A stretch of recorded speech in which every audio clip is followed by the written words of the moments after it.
अस्सलाम वालेकुम aspirants, I am Zoheb Ahmad Anjum और आज हम जिस मौजू पे बात कर रहे हैं वो है रोहिंग्या क्राइसिस। ये इशू हुआ म्यांमार में, या जिसको आप बर्मा के नाम से भी जानते हैं। क्या हुआ हम देखते हैं। म्यांमार में जो रोहिंग्या मुसलमान है, वहाँ के रोहिंग्या इनको कहा जाता है, इनकी तादाद जो है वो 13 लाख है, 1.3 मिलियन। इनको कहा जाता है कि this is one of the world's most persecuted minority. और परसिक्यूट कौन कर रहा है? वहां की गवर्नमेंट, वहां की मिलिट्री। रोहिंग्या जो है ये मेजॉरिटी मुस्लिम एथनिक ग्रुप हैं जो कि बुद्धिस्ट नेशन ऑफ म्यांमार में कई सदियों से रह रहे हैं। तो नई बात नहीं है कि आज जाके आबाद हो गए।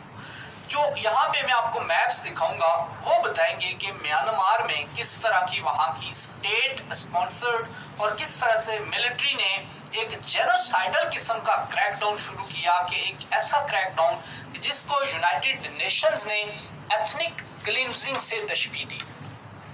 अब जब ये एक सिस्टमैटिक किस्म का क्रैकडाउन शुरू हुआ इन मुसलमानों के खिलाफ, तो इन्होंने जो वहाँ की स्टेट है रखाइन स्टेट से इन्होंने जो है वो मासिव लेवल के ऊपर हमें एक्सोडस नजर आया कि इन्होंने वहां से जो है वो ये डिस्प्लेस हुए। इन्होंने they moved into the neighbouring Bangladesh, जो कि अनदर आपको पता है कि मुस्लिम कंट्री है। और बांग्लादेश में ये लार्जली जो वो कॉक्स बाजार के अराउंड जो बांग्लादेश की गवर्नमेंट ने इनको सेटल किया है। अब इसके अलावा जो है वो ये एशिया में बाकी ममालिक में भी हमें नजर आते हैं। और हम देखते हैं कि रोहिंग्याज जो हैं वो एशिया के डिफरेंट कंट्रीज में 1970s से अगेन वो बांग्लादेश के डिबेकल के टाइम से इन्होंने जो है वो मुख्तलिफ कंट्रीज में ये आबाद हैं। ये हैं कहाँ? ये रखाइन स्टेट में है, म्यांमार में। प्रीवियसली जो इस स्टेट को कहा जाता है अराकन। अब इनकी ना बुनियादी तौर पे इशू ये है कि एक अराकन नेशनल लिबरेशन फ्रंट या अराकन नेशनल लिबरेशन आर्मी इस तरह की एक छोटी सी मिलिटेंट किस्म की ऑर्गेनाइजेशन है। अब वो जो ऑर्गेनाइजेशन है उसमें कोई 200 के करीब या कोई 300 के करीब वहाँ के जो रोहिंग्या यूथ हैं वो उसका पार्ट हैं। और वो म्यांमार की आर्मी के खिलाफ उन्होंने को ऑपरेशन वगैरह किए हैं, क्योंकि हिस्टोरिकल टसल चलती रही है और इस कम्युनिटी को जो म्यांमार की गवर्नमेंट है वो रिकग्नाइज नहीं करती। तो डेफिनेटली ऐसी किसी भी माइनॉरिटी ग्रुप में इस तरह की इंसर्जेंसी की या इस तरह की इंसरेक्शन की टेंडेंसीज का इवॉल्व होना कोई नई बात नहीं है। यही बात हमने liberation tigers of Tamil Eelam में भी देखी, जो कि श्रीलंका में एक माइनॉरिटी ग्रुप थे। तो they have faced persecution at the hands of Myanmar's military. और ये काम जो है वो लेट 1940s से स्टार्ट हुआ, कोई नई बात नहीं है। 2016 के अक्टूबर में देखा कि मिलिट्री जो म्यांमार की है उनको हम कहते हैं तातमादा, TADMADAW। आई डोंट नो इसको लोकल लैंग्वेज में कैसे प्रोनाउंस किया जाता है, बट ये जो है जो इनकी मिलिट्री है, मिलिट्री जो जुनता है इनकी, उसने क्रैकडाउन शुरू किया अक्टूबर 2016 में। और ये जो इन्होंने क्रैकडाउन शुरू किया वो was in a response of a deadly attack on army post. अब ये जो डेडली अटैक था वो इसी अराकन लिबरेशन फ्रंट जो है, अराकन आर्मी जो है उसने किया। अब इसमें जो है ये जो क्रैकडाउन था, इस क्रैकडाउन के नतीजे में थाउजेंड्स ऑफ रोहिंग्या जो है उनको म्यांमार को छोड़ के नेबरिंग डिस्ट्रिक्ट में जाना पड़ा। बुनियादी तौर पे आर्मी ने क्या किया? क्रैकडाउन किया, कई जो है वो डजन्स ऑफ विलेजेस को जलाया, रेप किए, बच्चों को कत्ल किया, मर्दों को कत्ल किया। तो मींस एक एथनिक क्लींजिंग थी कि एक ग्रुप को जो है वो साफ कर देते हैं, ये यहाँ से साफ होंगे तो हमारी गवर्नमेंट के ऊपर जो है वो प्रेशर नहीं आएगा। इस तरह की जो है वो म्यांमार की मिलिट्री ने टेंडेंसी दिखाई। इसी तरह के जो अटैक्स है वो 2016 के अगस्त में भी हुए, जिसकी वजह से जो है मिलिट्री क्रैकडाउन जो वो चलता रहा और इसकी वजह से एक नया मास एक्सोडस ऑफ रोहिंग्याज हुआ और ये जाके यहाँ से बांग्लादेश में आबाद होते हैं। ये जो रोहिंग्याज हैं इन्होंने बांग्लादेश में कॉक्स बाजार के आसपास बना ली है। अब हम देखते हैं कि बांग्लादेश में ये कब आबाद हुए। Hundreds of thousands of Rohingya have left their ethnic homeland of Rakhine State for district of Cox's Bazar in Chittagong, Bangladesh। अब ये आपको म्यांमार नजर आ रही है, बांग्लादेश नजर आ रहा है। अब ये जो आपको रेड में नजर आ रही है, रेड में जो आप देख रहे हैं ये है रखाइन स्टेट। यहाँ पे आपको ये पोर्ट सिद्वे भी नजर आ रही है, जो कि चाइना की स्ट्रिंग ऑफ पर्ल्स में एक पोर्ट है जो चाइना यहाँ पे डेवलप कर रहा है। तो अगेन बहुत सारी रीजंस हैं, स्ट्रेटेजिक रीजंस भी हैं। तो इस रीजन को खाली कराने के लिए मिलिट्री क्रैकडाउन कर रही है और ये यहाँ से मूव करके नेबरिंग बांग्लादेश में ट्रेवल करते हैं। नेबरिंग बांग्लादेश में जो ट्रेवल करते हैं वो ये एरिया है जिसको हम कॉक्स बाजार कहते हैं। नीचे आपको बे ऑफ बंगाल नजर आ रही है। अब जो रेफ्यूजी सेटलमेंट्स हैं कॉक्स बाजार में, उनका जो है वो एक बेसिक सी असेसमेंट आपको हो जाए, अराउंड 6 लाख, तो बाज़ एस्टिमेट्स जो हैं वो 9 लाख तक हैं कि 9 लाख के करीब जो है वो रोहिंग्यास बांग्लादेश में आज़ाद हैं। लेकिन चूंकि एक इंडिपेंडेंट वेरिफिकेशन मैकेनिज्म नहीं है, इसलिए ये डिफरेंट हमें फिगर्स नज़र आते हैं। ये अगस्त 25 2017 से 6 लाख के करीब रोहिंग्यास जो है वो बांग्लादेश आ चुके हैं और टेम्प्रेरी मेकशिफ्ट सेटलमेंट्स में, जो कि कॉक्स बाजार के अराउंड है, वहां पर आकर ये रह रहे हैं। अब अगस्त 25 2017 से अगर आप देखें तो ये 5,59,000 जो है वो न्यू मेकशिफ्ट साइट्स में जो है आके आबाद हो चुके हैं। ये आपको साइज नजर आ रहा है और इनकी लोकेशन नजर आ रही है। इस लोकेशन से आप ये बता सकते हैं कि कितनी उनकी तादाद कितनी है किसी एक मखसूस कैंप में। मिसाल के तौर पे ये जो कैंप है तो इसके अंदर जो है, जो इस कैंप का नाम है शमलापुर, इसमें 25,000 से 50,000 के करीब रोहिंग्या आबाद है। ये जो है उनची परेंग में जो कैंप है, इसमें भी 25 से 50,000 के करीब जो है वो लोग हैं। अब ये जो कैंप है इसमें जो है वो 50,000 से ज्यादा लोग आबाद हैं। और ये जो लार्जेस्ट कैंप हमें नजर आ रहा है, जो कुतुपलांग कैंप है, या इसका जो दूसरा नाम है वो है बलूखली एक्सपेंशन, इसमें जो है वो आप एस्टिमेट कर सकते हैं शायद इसमें लाख से ऊपर जो है वो ज्यादा लोग यहाँ पे आबाद हैं। 46,000 विद होस्ट कम्युनिटीज इन उखिया एंड तकनाफ।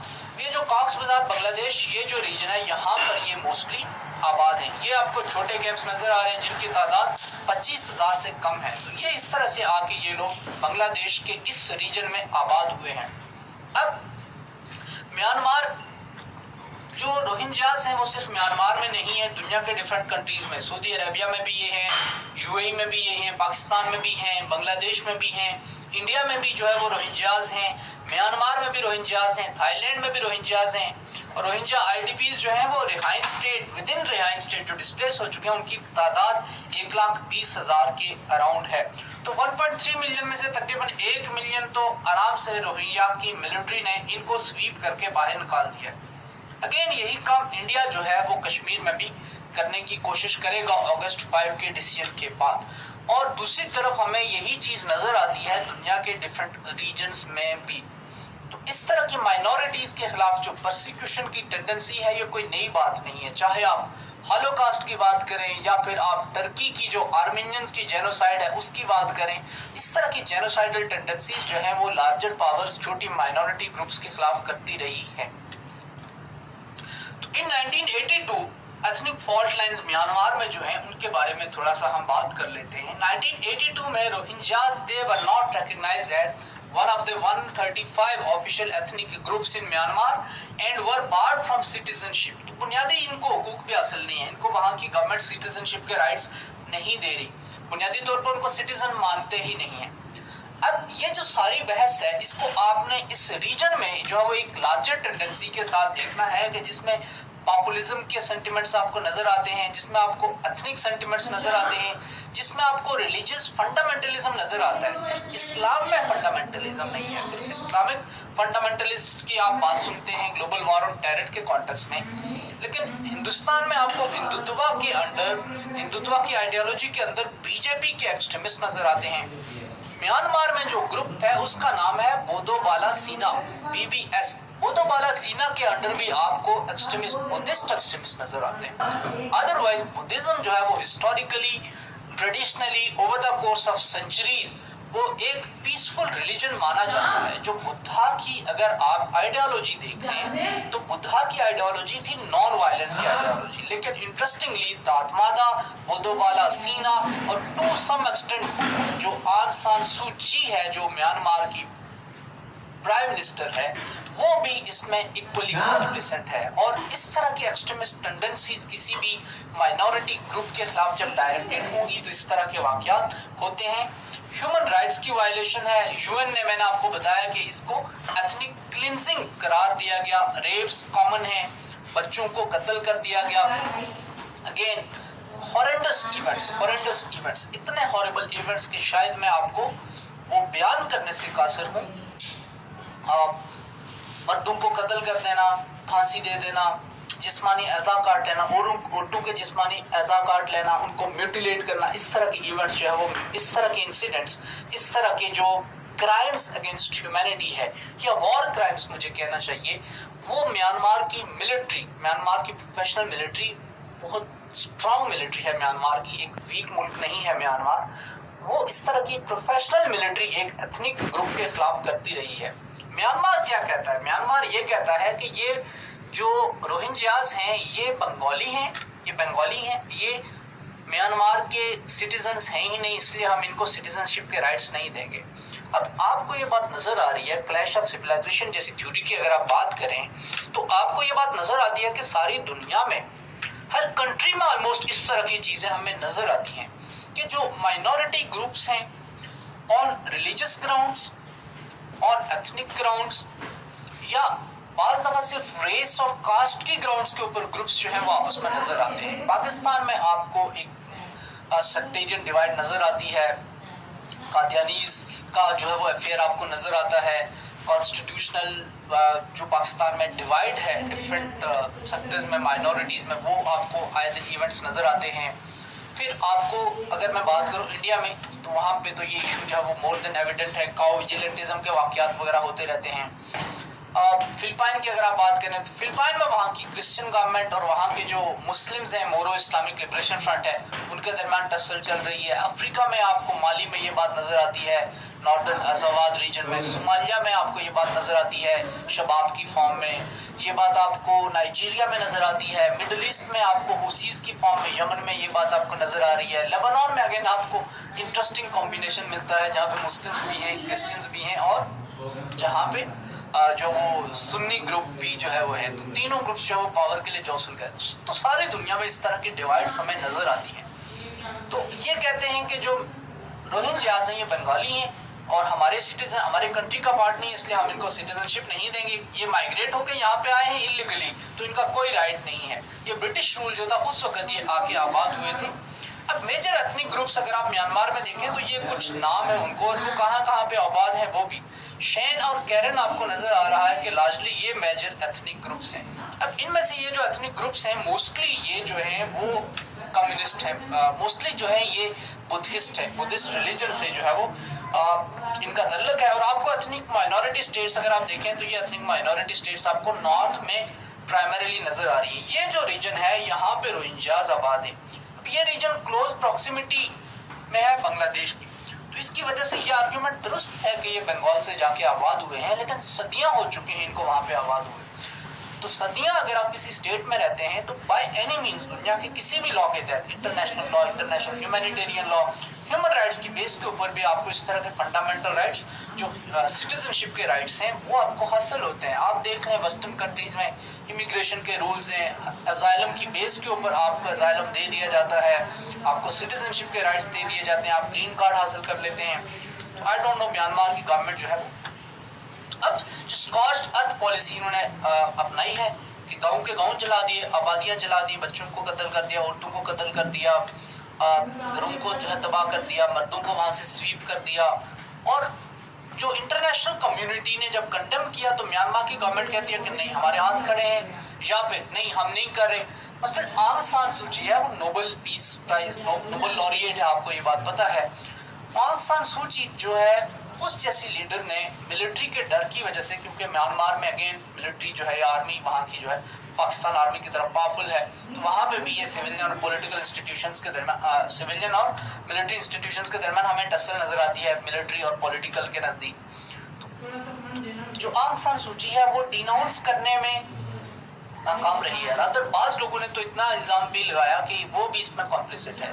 तो अगेन इस दौरान एक जो है वो बहस ये भी चली कि आंग सान सूची से जो नोबेल पीस है उसको वापस ले लेना चाहिए, जो नोबेल कमेटी है उसको। तो मोर देन 80 साइट्स जो हैं उनको जला दिया गया है since August 25, 2017 by Myanmar security forces and vigilante mobs. तो मजे की बात सिर्फ सिक्योरिटी फोर्सेस नहीं है, जो बोधबाला सीना है उसके गूंज भी हैं। इंडिया में आप बीजेपी की बात कर लें या फिर यूनाइटेड स्टेट्स ऑफ अमेरिका में को क्लुक्स क्लैन जैसे ग्रुप्स की बात कर लें। एमनेस्टी इंटरनेशनल ये बात कहती है, how did this happen? According to the International Organization for Migration, more than 300,000 Rohingyas arrived in Bangladesh in 1990s. Violent clashes in Rakhine State continued in 2012, 2015, 2016, 2017.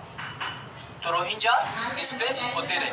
2016 में म्यांमार की बॉर्डर पुलिस के ऊपर एक अटैक हुआ, जिसके बाद से मिलिट्री ने ये क्रैकडाउन शुरू किया रोहिंग्यास के खिलाफ, और उनको ये मिलिट्री ने इल्जाम लगाया कि बगावत कर रहे हैं। They sent about 87,000 Rohingyas fleeing their homes into the neighbor Bangladesh, जहाँ पे कॉक्स बाजार में सेटल हुए। अगस्त 25 के बाद से मिलिट्री ने क्रैकडाउन स्टार्ट किया, और अगस्त और सितंबर में और मिड अक्टूबर तक तकरीबन ये एक मिलियन के करीब जो पॉपुलेशन को वहां से स्वीप कर चुके थे। ये जो यहाँ का जिस ग्रुप की मैंने आपको बात की, अरकन लिबरेशन फ्रंट, इस ग्रुप ने जो मिलिट्री आउटपोस्ट के ऊपर हमला किया। Since then Myanmar military is reported to have burn dozens of Rohingya villages and fired indiscriminately at unarmed men, women and children।